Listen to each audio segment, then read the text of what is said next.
As I told you on 9/11, I suddenly realized it was my task to make difficult books readable, which is what I've done on the back table. I sometimes describe myself as a man who reads big, thick, old books and writes modern, small books that anyone can understand. And actually, I rather enjoy it. I don't surf the web. People are disappointed when they run into me sometime and some other counter-jihadist, they go, "Have you seen my website?" No. I don't even go to my own website. I have very little interest in the web except for Craigslist and Yahoo headlines and Drudge. That's it. So I like reading big, thick, old books. I really do.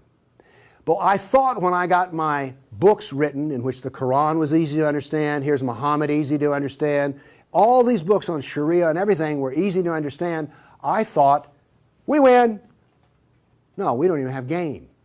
Because what I discovered was, other than a minority view, and trust me, you are so minor, everyone else's reaction to the knowledge, to the answer to question, what is the true nature of Islam, react in fear, hatred, and anger.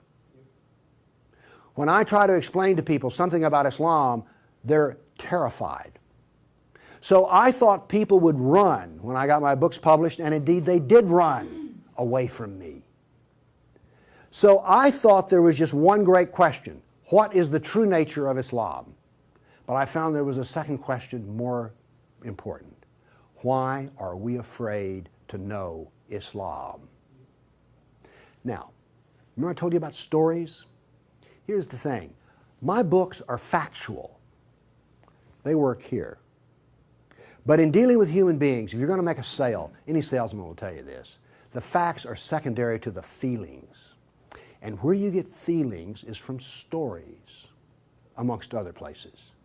And I began to think about, why is everyone so afraid even though they don't know anything?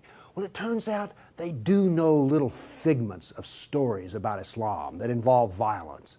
And the knowledge that they were into the slave trade does not come as a shock, really.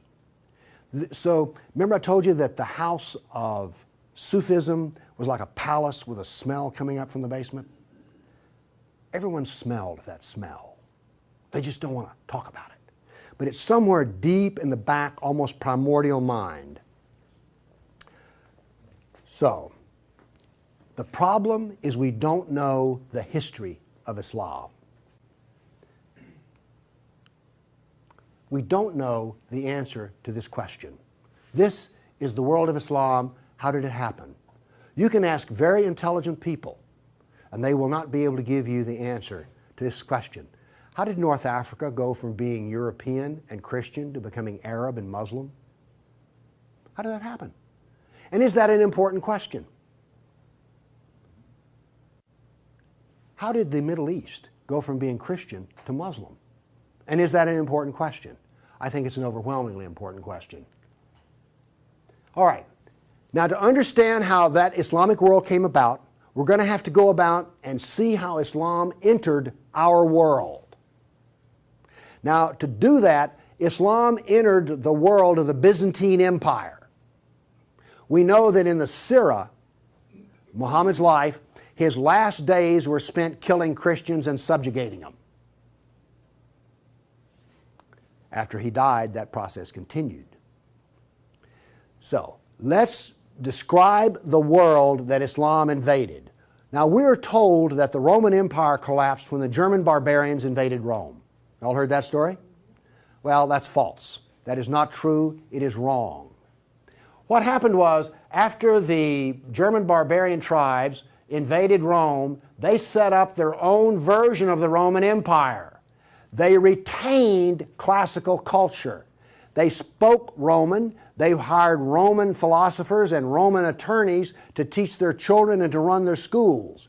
They came into the Roman Empire not to destroy the empire, but just to get the goods for themselves. The eastern part of the empire, so-called Byzantine Empire, is over here. Now, this is after the German invasion. The important point is this: there was still a classical empire. It's not collapsed. Then, after the fall of Rome, the Byzantines gradually exerted their political influence till now this was the new form of the Roman Empire. This is the Byzantine Empire, and it is about to be invaded. This is the classical world that Islam invaded. Notice that the classical world is still up and running. It's critical to remember that. It was now weak, but it was still up and running. We're going to see what caused its collapse. Here we see in 25 years, 3 stages of development of the spread of Islam. This is 25 years' work. How is it that the Arabs were able to do to the Byzantine Empire what the Persians could not do in Iran? Here's the answer to that question. It has to do with Iran, actually. The Greeks and the Persians had been having wars since forever. All right? The 300 at Thermopylae, that was about the Persians. All right? Alexander the Great, he defeated the Persians. The Persians kept hammering on the Romans and then the Byzantines, and 25 years before Islam invaded, there was one massive last series of battles that left Persia weak and the Byzantine Empire very weak. Then comes along the Black Plague. 1 person in 3 dies. So the Byzantine Empire, when Islam invaded, had been weakened by a long war with Persia and the loss of 1/3 of its population. The economy had collapsed by 2/3. You think the Obama economy is bad? Try 2/3. So we had an empire that was weak, invaded by people with a mission. Now what's important here is these 3 different shades of green represent the different caliphs. This empire is beginning to build here came from people who could be described as the apostles of Muhammad. Why is it important to know that? They knew Muhammad. They held his hand. One of them, Ali, married his daughter. Abu Bakr was his father-in-law. These people are not just brothers in the religious sense, they're brothers in the family sense. They knew Muhammad like I know my wife. And what did they do? Did they go out preaching the Quran? No, they didn't. They picked up their swords, got on their camels and horses, and went out whacking Christians and Persians. That is, this is the true nature of Islam. Here you see it. This is the fruit on the tree. Massive destruction. Now notice something else that's happened here. Egypt is the breadbasket of the Mediterranean. Syria, the heart of the intellectual world of the classical empire. In 25 years, the classical civilization lost its ability to feed itself and lost its biggest brain trust. This destroys classical Christianity. Christianity that we have today is a bloody stump of the original Christianity. Why? This destroyed the heart of it, transformed it. The first stage of the annihilation of classical empire, gone. The heart of it's gone. Okay. A century later, notice over here in Spain, 750 AD, Spain is already Muslim. This is rapid fire conquest. This is going to become very important because this happened as it were in the life of a nation overnight. This brutal assault is the key as to why we fear Islam. Now then, you're next going to see history that you've not heard before. I'm not a historian, but I am a scientist. And I can reason from data. I knew, once I read the story of Muhammad, that I had been fed a pack of lies about what caused the Dark Ages. Roman barbarians didn't cause the Dark Ages. First off, why would these barbarians were Germans? These are the same people who made Germany. You're telling me they were too stupid to learn how to do Roman law and stuff? Of course not. They were very intelligent people. They didn't cause the collapse. But that's the classical theory. If you go to Vanderbilt, that's what they'll teach you. Here we go with the data. There has recently been a lot of classical ancient works that have been translated and put into a database format so they can be accessed. There's been massive archaeological research under the ocean and at the edge of the Mediterranean. From this archaeological research, we're able to track history and economies. All right? That figure I gave you about how the economy collapsed, that came from the study of sunken vessels. Because if you're not buying much, you know, if 1 in 10, let's say 1 in 10 ships is sunk, that figure's not that high, but whatever. If you see a lot of sunken ships, there was a lot of ships sailing around. When they go down, the economy goes down. So from this data, we know a lot. And this, in particular, the database of ancient documents, gives us 548 battles that Islam fought against the classical world. This is all new information. I've talked with people who consider themselves history buffs, and they go, well, let's see, battles of Islam against Europe. Let's see, we've got the invasion, we got Tours, we got the invasion of at Gibraltar, we've got Lepanto, Gates of Vienna, collapse of... Okay, that's 5. You talk to a historian, and those are the 5 battles they can scratch up. And I remind you, you can have all of these slides if you just send me an email for it. Okay, what does this new data show us? It shows us this. See the white spots? They're brand new battles. They're going to change to red. These are new.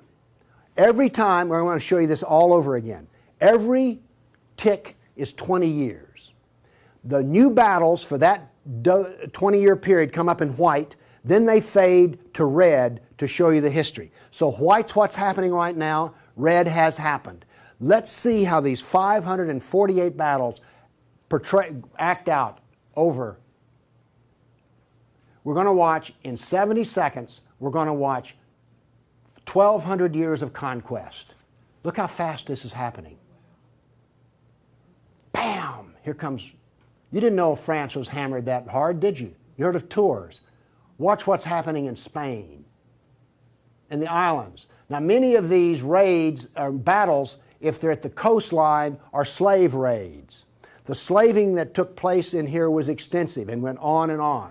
All of this work is also happening now then. We're now into the golden age of Baghdad. This is the punishment that's being handed out to Christians everywhere. In Spain, after one battle, there were knights' heads were cut off and they made a pile so high that a man on horseback couldn't see over them.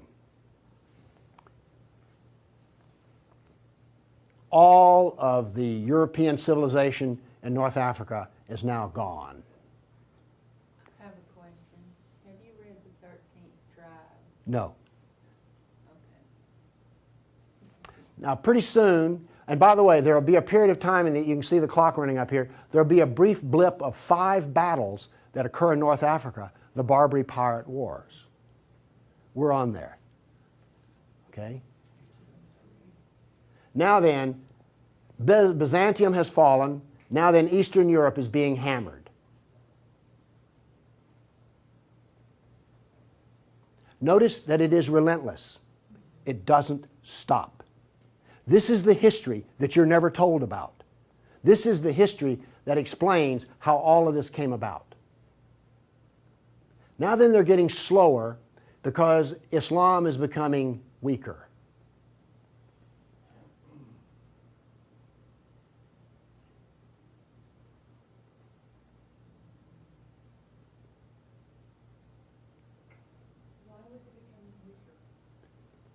Corruption.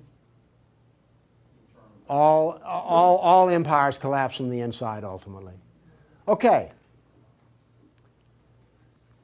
I say that what caused the collapse of classical civilization was not the invading German barbarian tribes. I say that classical civilization was destroyed by Islam. Now comes the question, why do we not want to know that? We're going to answer that question. All right, now I want to give you the headlines. With all those little dots, basically what I've showed you is just quantity.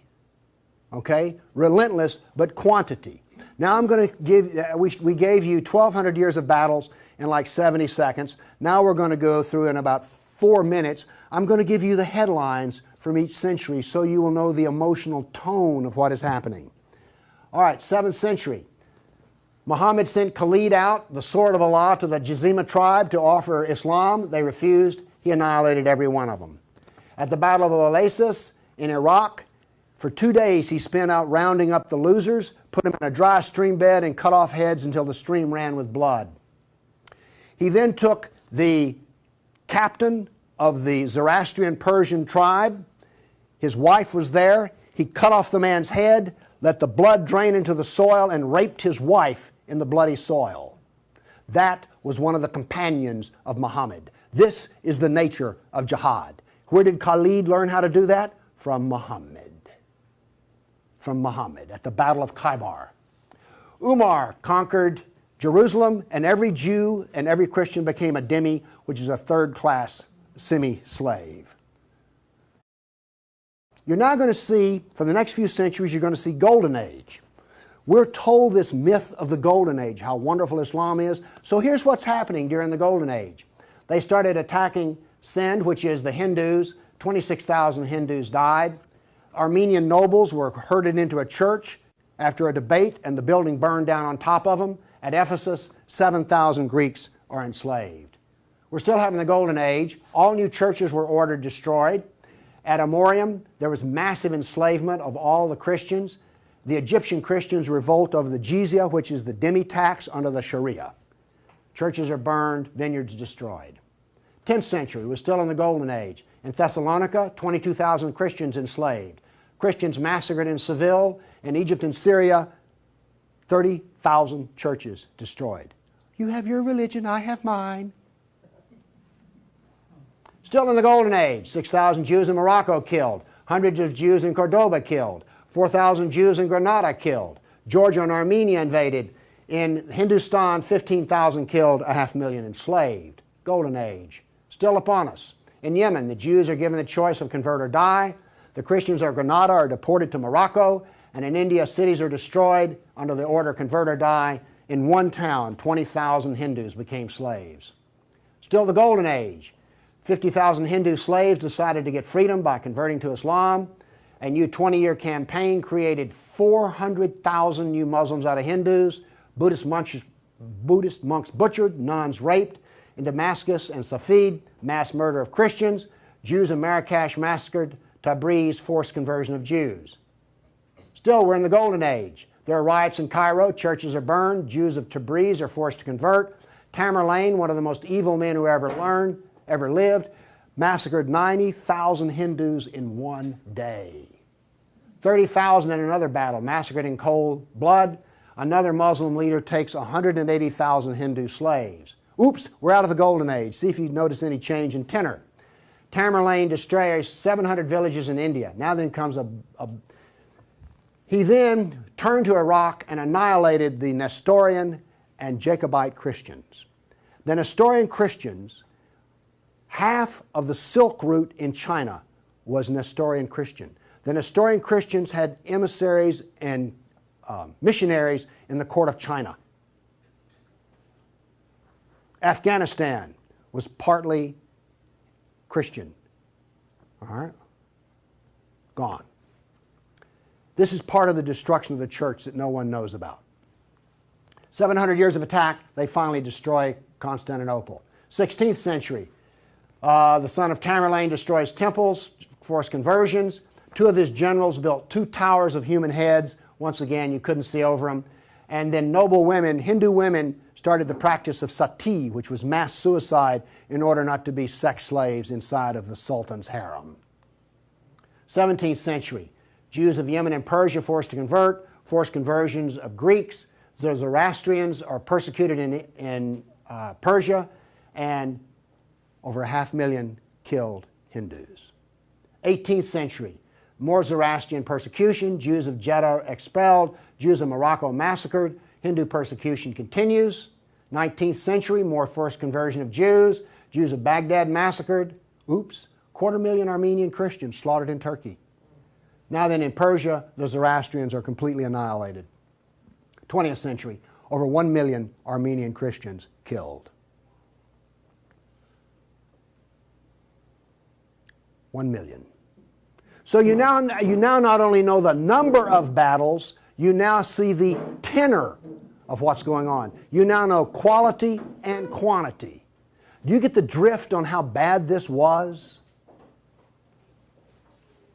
Now then, the establishment doctrine is that we've already told you classical collapse had nothing to do with Islam, and indeed Islam was a source of good because the hillbilly Europeans lost their classical learning and the shrewd, smart Arab Muslims preserved all the knowledge in the Golden Age. This is what is taught in our schools. I maintain that it was annihilated by Islam. Okay, we've been talking about land here. I now want to talk about water because classical civilization was based upon the Mediterranean Sea. Egypt was part of the Mediterranean world. It was not part of the African world, okay? Because to go from Alexandria, Egypt to Nigeria was a lifetime. But you could get on a ship and be there in 10 days. Does this make sense? It was cheap transportation. You could haul a ton of grain from Egypt to Rome as much as it cost 75 miles by ox cart. This is important.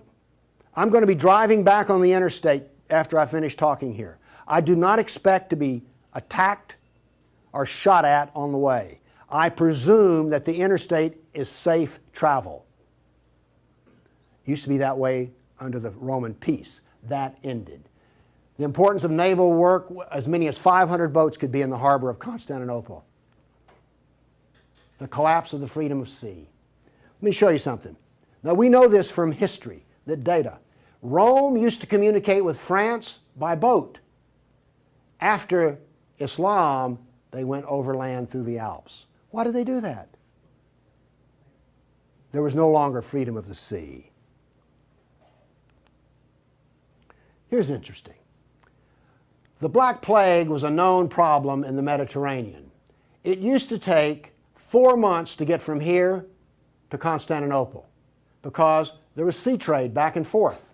Well, that was eliminated. So now then, when there was an outbreak of the Black Plague, it went from harbor to harbor, all around here, and it took 4 years to get to here.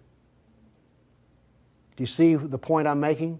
There was that little freedom of trade. As a merchant striking out to do business, you could wind up with your ship gone, your goods gone, and you're in chains, enslaved. By the way, this cuts down a lot on commerce. A brag. The Christians couldn't float a plank on the inland sea. What did this do? It isolated Europe and impoverished Europe. So, you know the business of the Barbary pirates? You know the business of the Somali pirates? Same. It is Sunnah. It is Sunnah, the way of Muhammad. There's a famous hadith which is repeated endlessly in which Muhammad awakes in a dream and he sees his jihadists sailing the inland sea. Islam always practices, where possible, economic warfare. Muhammad attacked caravans. What was attacked in New York? Ooh, Trade Center. This, economic warfare. I am an admirer of Islamic civilizational war methods. They're superior to everyone else's thinking in war. They use everything for war. Everything, including the womb. This was an economic jihad. There were 3, you've heard of the Dark Ages? Well, there were 3 Dark Ages. One in Europe, one in Turkey, one in North Africa. You weren't told that, were you? Wonder why. Here we see some ruins. What's the importance of these ruins? Well, they're up and standing. What happened to all the ruins in Rome? Well, the people who were still living there used them as quarries. They harvested them. The Colosseum remained simply because it was so big. What does this tell us here? If all this stone is still stacked up, there were no people. The invasion of North Africa was so brutal and so fast that it actually left in the harbor a layer of silt. Here's how that happened. North Africa used to be farmland, irrigated farmland.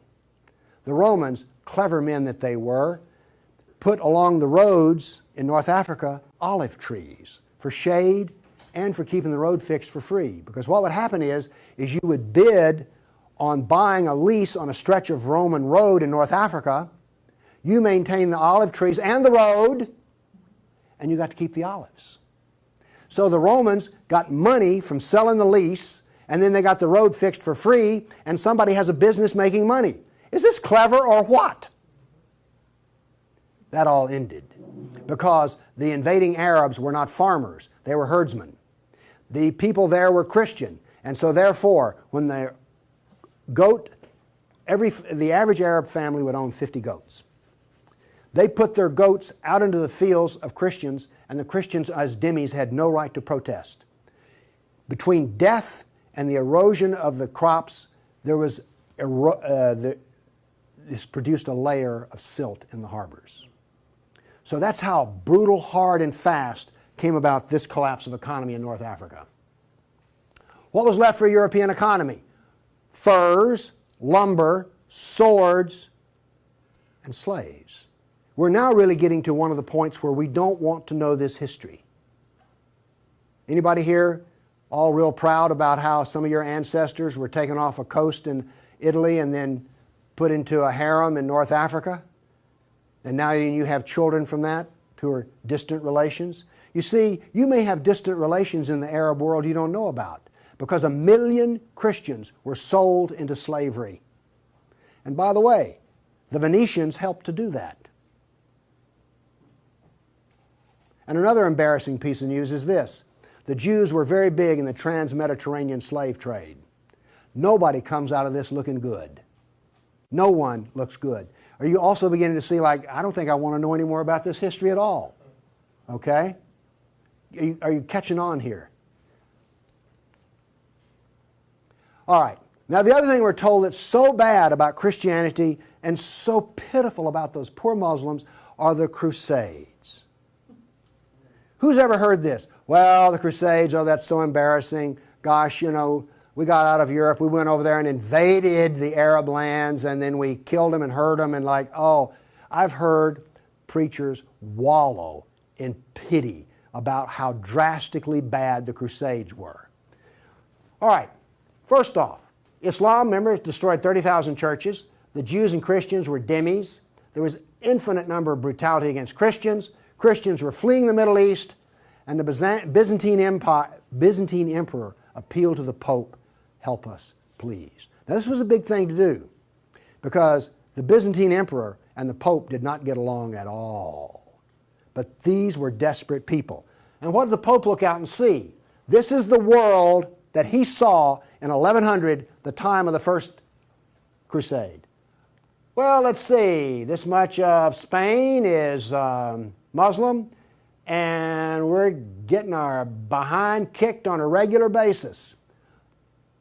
Oh, well, this Christianity's gone. Oops, this Christianity's gone. And look at all the battles in the non-Christian, in the areas that are still Christian. Do you see the geopolitical problem that the Pope was facing here? This was not just some, we'll saddle up, get on our horses, and go steal from them Arabs, which is what you're told. This is the political picture. But now then, let's do this. Let's look at a battle map for the Crusades. Let's be fair. I showed you the jihad map. Now here comes the Crusade battle map.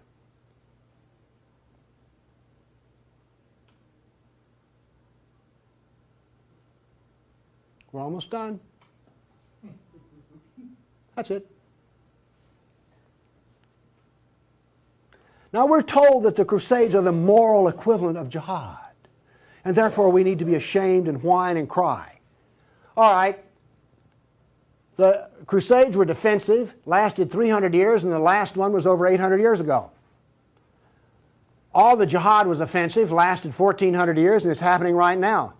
In all probability, some Christian is being slaughtered in Nigeria today. Now,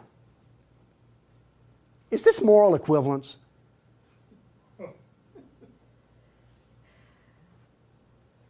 Why won't they teach this in a church school?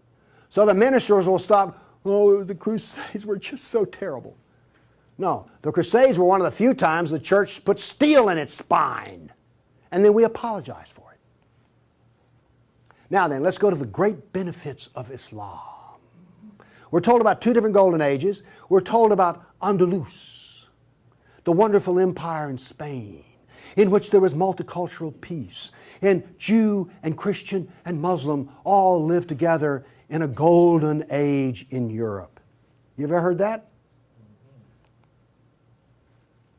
Well, here we go. This is the battle map of the golden age in Andalus. Now, while all this is going on, orders for slaves are being filled. The first slave order out of Spain was the Caliph ordered up 3,000 blonde virgins. They were shipped out of Spain.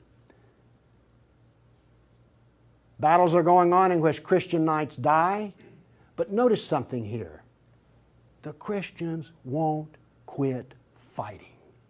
This is going to take 700 years, and there's going to be nearly 150 battles fought. Where was this caliph located? There was more than one caliph at the time. This was a caliph in North Africa. Okay.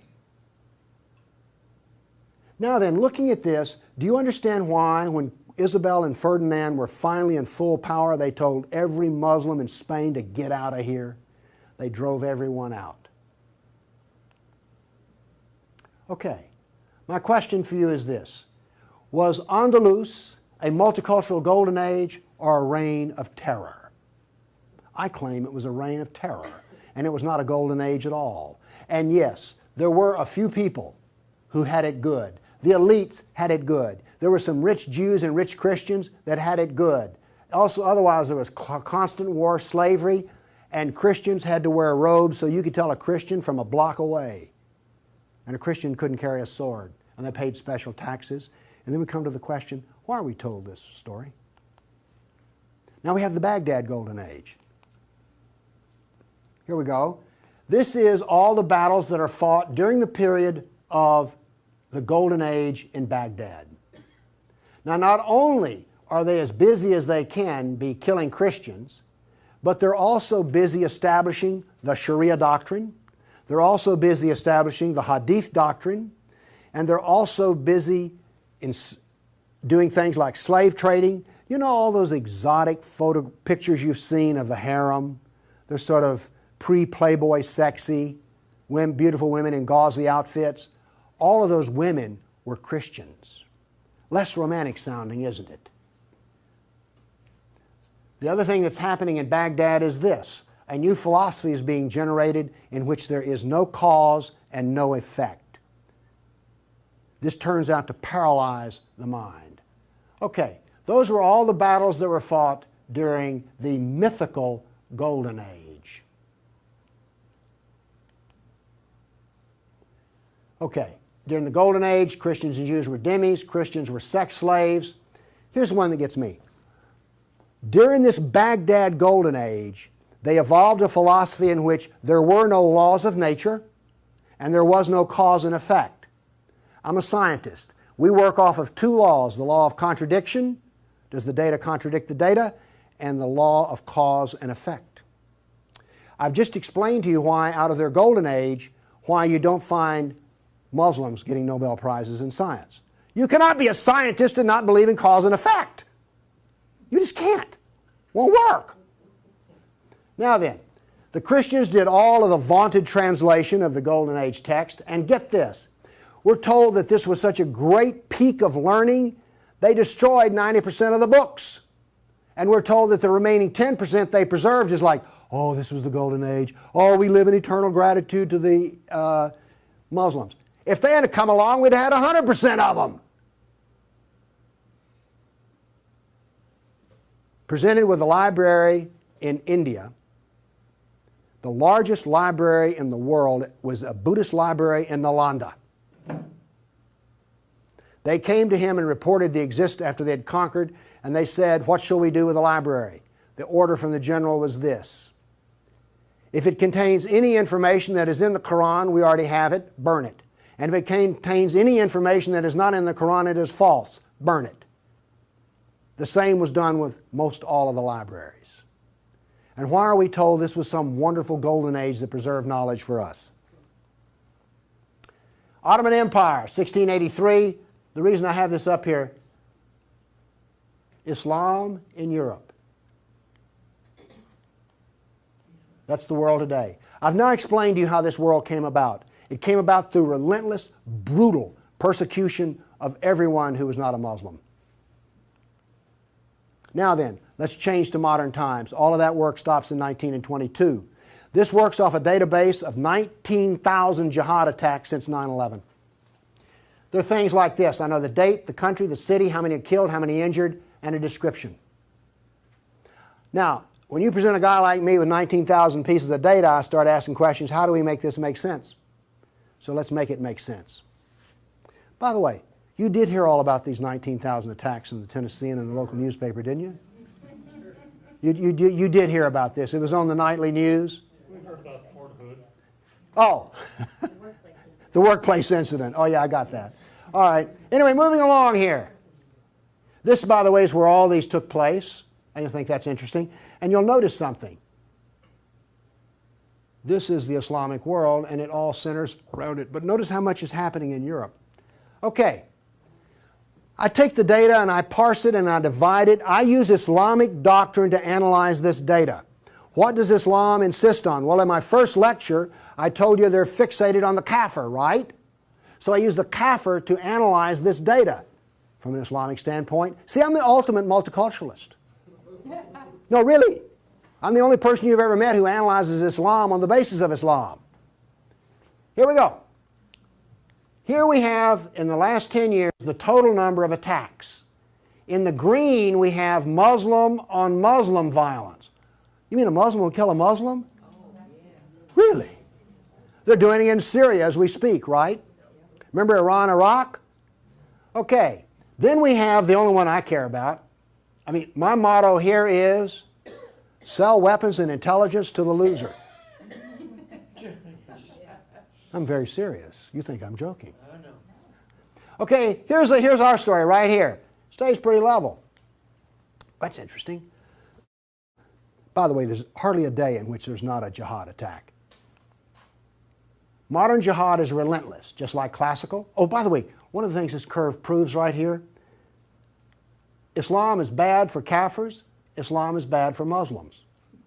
Islam is bad for Muslim and non-Muslim. That's what this data shows us. You want to argue with that?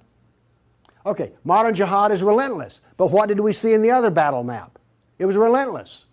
There are two types of jihad, against the kafir and against Muslim. You see, every time they kill a Muslim, the reason in Syria they're killing other Muslims, they're not real Muslims. Okay? Now then, we've introduced, however, a new phenomena. The mom and pop non-state jihadi shop. Okay? All of those battles up to 1922 were out of the caliph. Okay? We now have non-state jihad. That is all that is different. Okay, jihad attacks per year. I just chose the top 4 nations.